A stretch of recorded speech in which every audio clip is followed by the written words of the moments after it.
Thank you for joining me this evening to kick off Suicide Prevention Month, which starts today and runs for the entire month of September.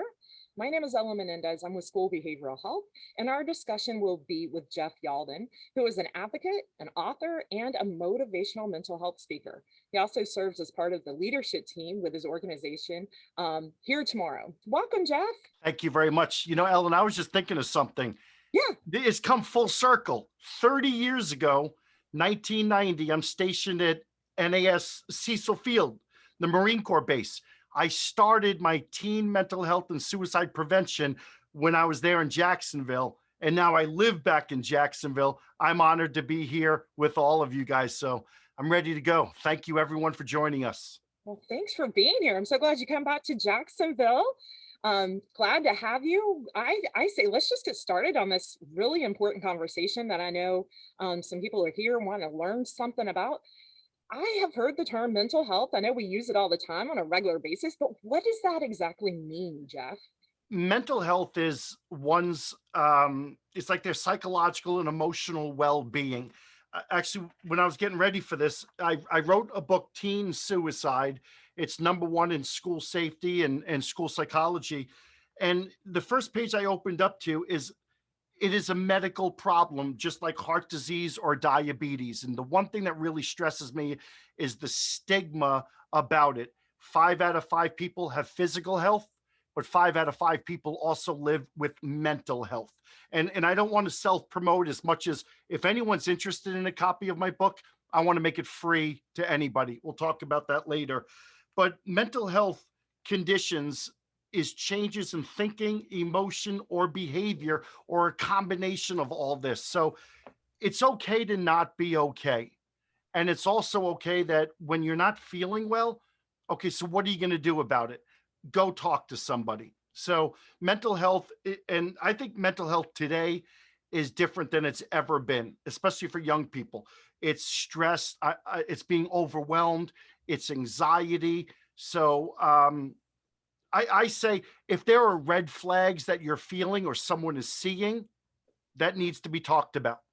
It's interesting you said red flags. What are the signs, which I know signs, when I think of signs, I think of like the stop sign, something we can see happening in someone else. Symptoms would be something that we don't see, but they have to share with us that's happening. So what would be some signs or symptoms that we should be aware of that's kind of letting us know someone's struggling with a mental health issue?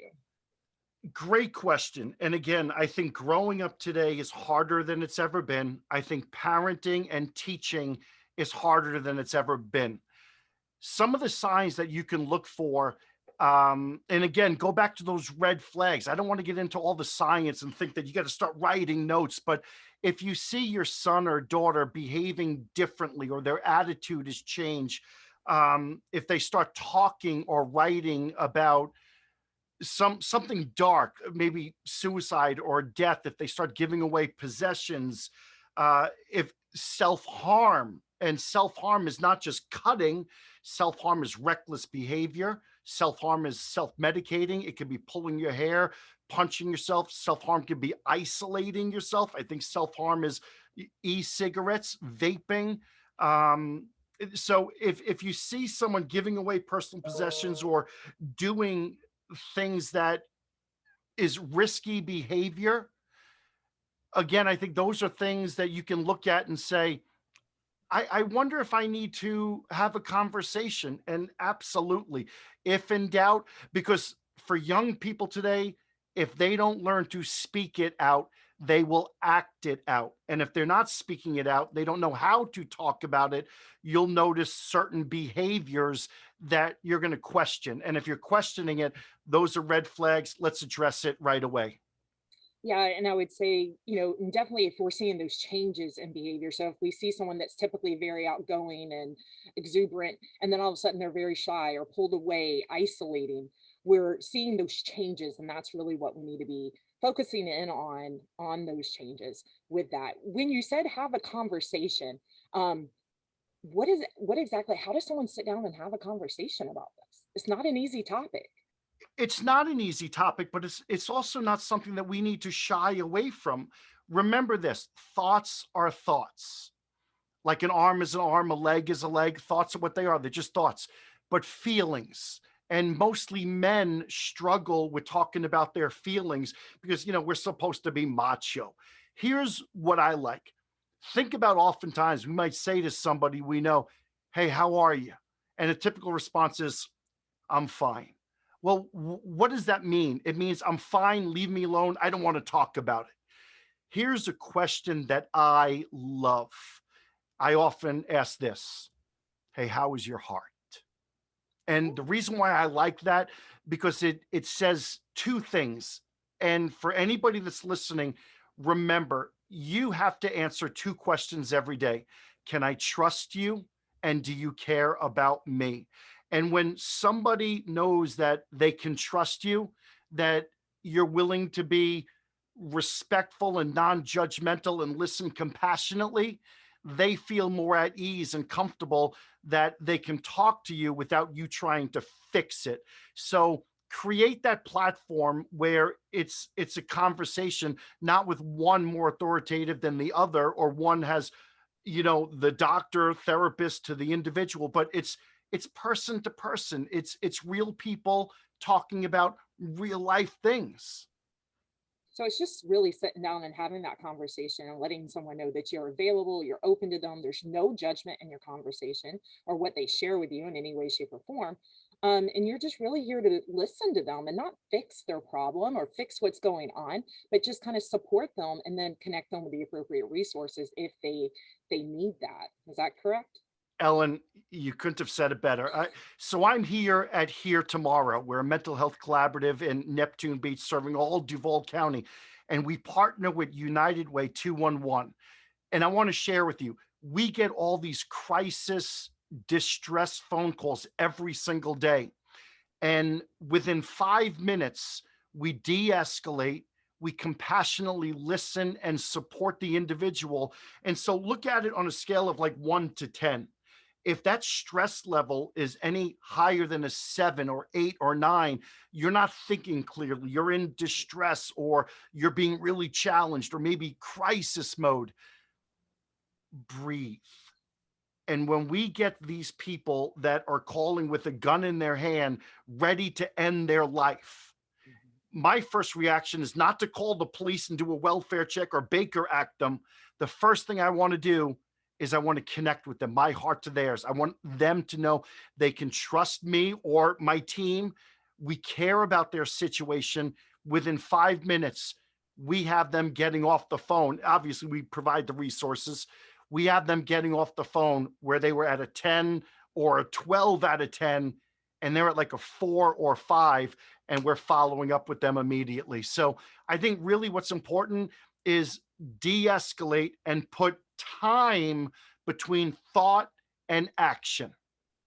Absolutely. And I think that's a huge part. And I heard you refer several times to using the word crisis. So I know I've heard the term mental health challenge, mental health crisis. What's the difference between the two? So I think the difference between the two is a challenge is like a medical condition that disrupts the individual's thinking or how they're feeling or their mood, whereas a crisis is any situation in which a person's actions, feelings, and behaviors can lead them to thoughts of hurting themselves or hurting others. So again, I would look at a challenge like on that scale of 1 to 10, you're at a 5 or 6. Crisis is you're at like a 9 or a 10. And can I elaborate on that a little bit more? What I did, Ellen, is while I was getting ready for this, I drew up this chart that again I talk about in my book that I'd love to give everyone a free copy if they want. I want people to be concerned, especially with young people today. There's the feelings of I'm alone, the I'm a disappointment or a burden. And here's what that means. The I'm alone means I don't have meaningful relationships, because a lot of that is their devices. It's like their devices become their connection to the world, when that heart to someone else's heart should be the connection. So it's not really that they are alone, but they feel alone. Right. The other thing is that disappointment or a burden that represents that they feel like they don't they serve as a liability, or they don't make a notable contribution to the world. This desire to die, people don't want to die. Yeah. They want the pain to end. And we don't have a lot of time to get into the conversation, but they live in the here and the now. Today, most people, you put a card in the ATM machine, you get cash. You send a text, you get a response. You make a phone call, someone's immediately there. Life is not in the here and the now. But when we don't have patience or coping skills or know how to communicate, self care, what happens is this right here. If you're not speaking out, you're acting out. This is self harm. And self harm, in a lot of respects, is someone's way of saying, I need help, but I don't know how to ask for help. So I really want people to understand, a lot of people feel alone. A lot of people feel like they're a disappointment. And as a result of this, if we don't get comfortable being uncomfortable talking about mental health today, in the next decade, I promise you, we're going to see a 31% increase in teen suicide and drug and alcohol related fatalities. And And I that's one of the know, reasons why I came down here to Jacksonville, is to help with Here Tomorrow and the suicide epidemic that's happening all over Duval County, Northeast Florida.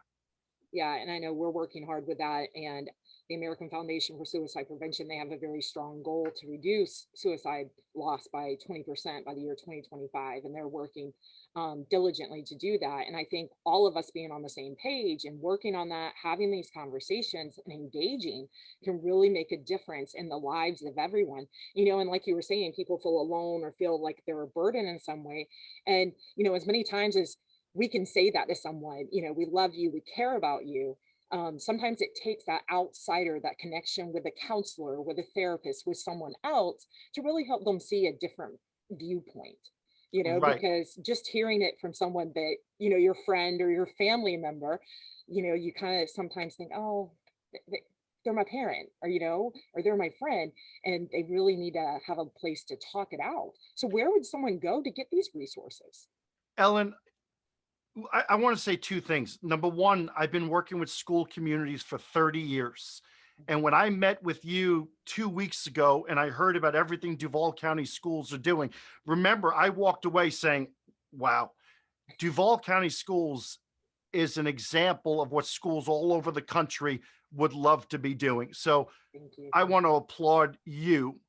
Number two, I work it Here Tomorrow. And I'll tell you, in the 30 years that I've been working, I've been saying communities need to have like a life coach, someone where to get into therapy on national average takes like 33 to 45 days. Which is At even here, increased right now, I'm sorry, with the pandemic. I mean, the wait time's gotten even larger. it has. And think about it. If you're in distress or crisis and you got to wait 45 days, so much can happen in that time. I had a psychiatrist tell me recently it takes about 60 days to get an appointment with this individual. And I was thinking, you've got to be kidding me. Right. And it was like they were proud of that. And I'm sitting there thinking, it takes 5 minutes to get an appointment with me. To get that Because phone call and get that connection. at Here Tomorrow, we operate our peer support professionals who are certified by the state, friends helping friends, compassionately listening. We provide resources. I work with an incredible team. You could make a phone call, you could walk right in and talk to one of our team members. And so, but there's a lot of places. You've got River Point, you have Waukeva, Lakeview, you have the biggest thing I want families to understand, use your school resources. You have counselors, you have people that know, but parents like, oh no, listen, we don't need the school in on our business. Stop it. Stop it. If you care more about your reputation than the well being of your child, then you're part of the problem. And what I need you to be is part of the solution. The school, the parents, and the children need to all work together. Rigorous honesty, find a solution and work it. And I'll tell you, if we all do that, we are going to do just an incredible job in normalizing this conversation. Yeah, and I think sometimes the culture, the understanding of what's going on with mental health, there is nothing to be ashamed of with that. We all have mental health. 5 out of 5 have mental health, period. We all have a brain, we all have a function, something happens. 1 out of 5 may very well experience a mental health disorder at some point in their lives, and that's okay. There's nothing to be ashamed about. There's many, many individuals that have gone on and lived very successful lives with mental disorders. And you said our counselors at the school, and absolutely, we have an amazing full service team here, full service counselors, full service referrals, where the parents on our Focus website and their parent portal can fill that out, submit that to the school. And that's not only, Jeff, for counseling, though. I mean, they can get mentoring, refer for mentoring, food assistance, vision, even clothing needs. We are here to support the families. And it's not like we're going to be up in their, business um, or anything. It's really to support them and support their children because we care about their children. That's why, our teachers come to work every day. That's why our district does what they do to protect our children. So you're absolutely right.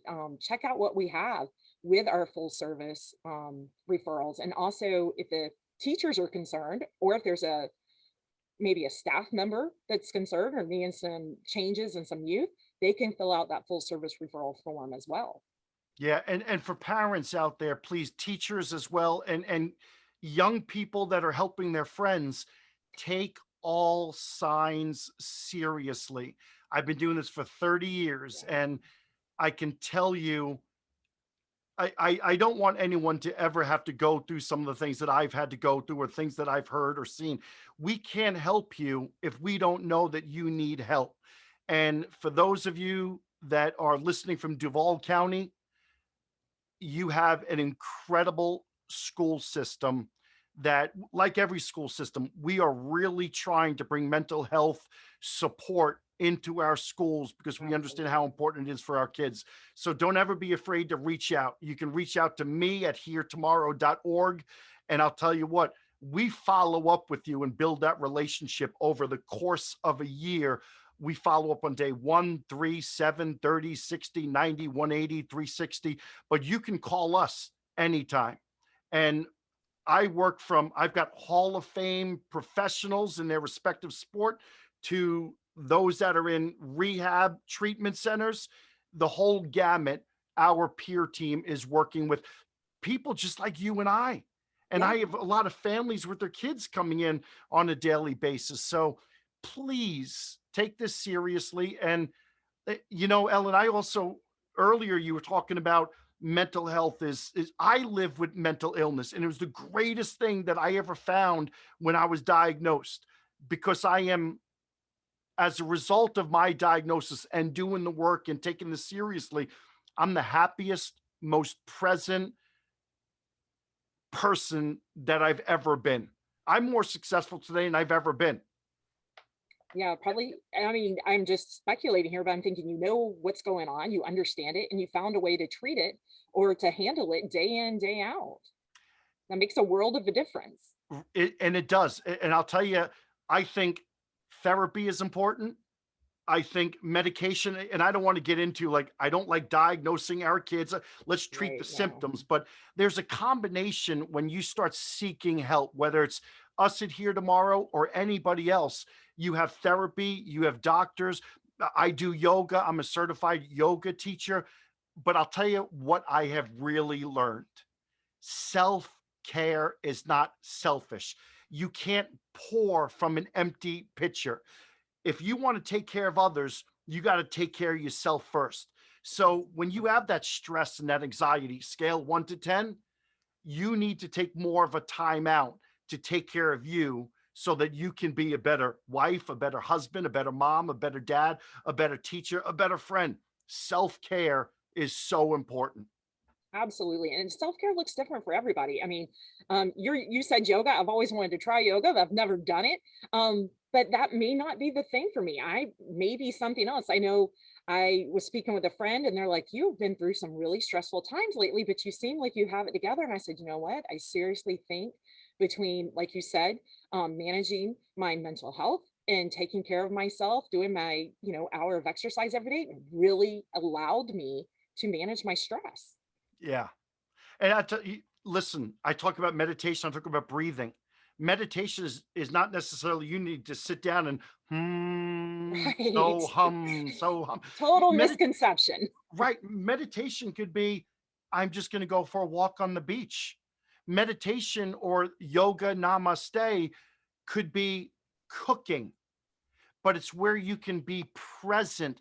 Take your device, put it down. Another stat I'll throw out at you: if you spend more than 4 or 5 hours a day on your device, you're 70% more likely to have major depression down the road.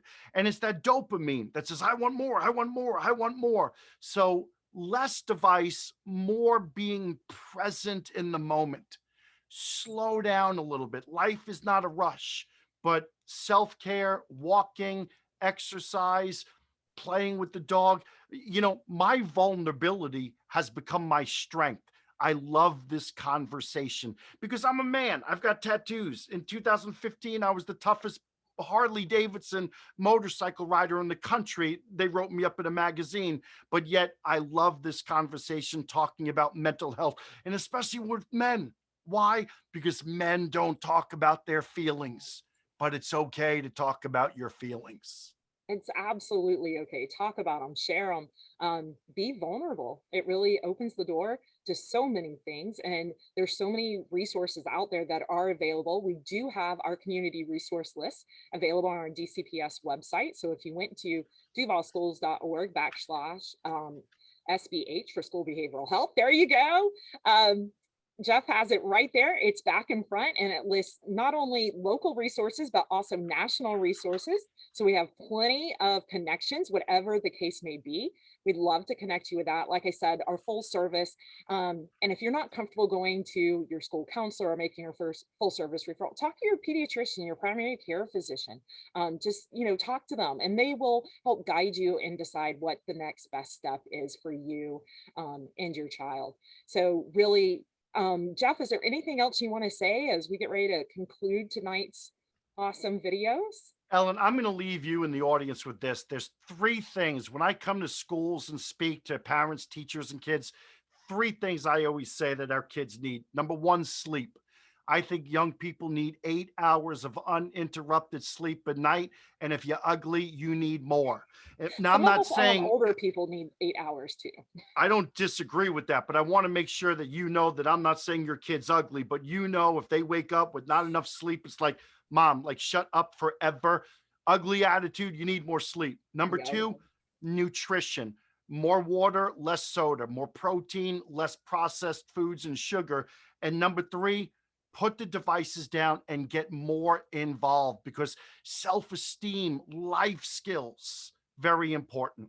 Absolutely. Take that walk together, just have a chat. Commercial breaks, hit the pause button, hit the mute button, and have a heart to heart. It doesn't take long to make those connections and build that relationship with a friend or even a family member. That's Awesome. it. And if Thank you anybody so is much. interested, Yeah. I can send a PDF if they want to come by here tomorrow in Neptune Beach. I've got hundreds of these books. I'd be happy to give you one, share it with people. If you want to message Here Tomorrow Community on Facebook, give me your address. I will get it out to you. I can even email you a PDF. Yeah, and it has a lot of great statistics, also has signs and symptoms and what to do for self-care, even different ways to support yourself. And so, yeah, thank you so much, Jeff, for being here tonight and sharing this wonderful information with all of us. Thank you, everyone out there in the Facebook world. And we will have this available for everyone again to view at a later time. So make sure if your friends or family didn't get a chance to view it tonight, come back and check in with us again. If you have any questions, feel free to reach out to us. Again, Ella Menendez with School Behavioral Health with Jeff Yalden here from Here Tomorrow. Thanks so much and have a great evening, everyone. Take care, everybody. Mental health matters, and so do you.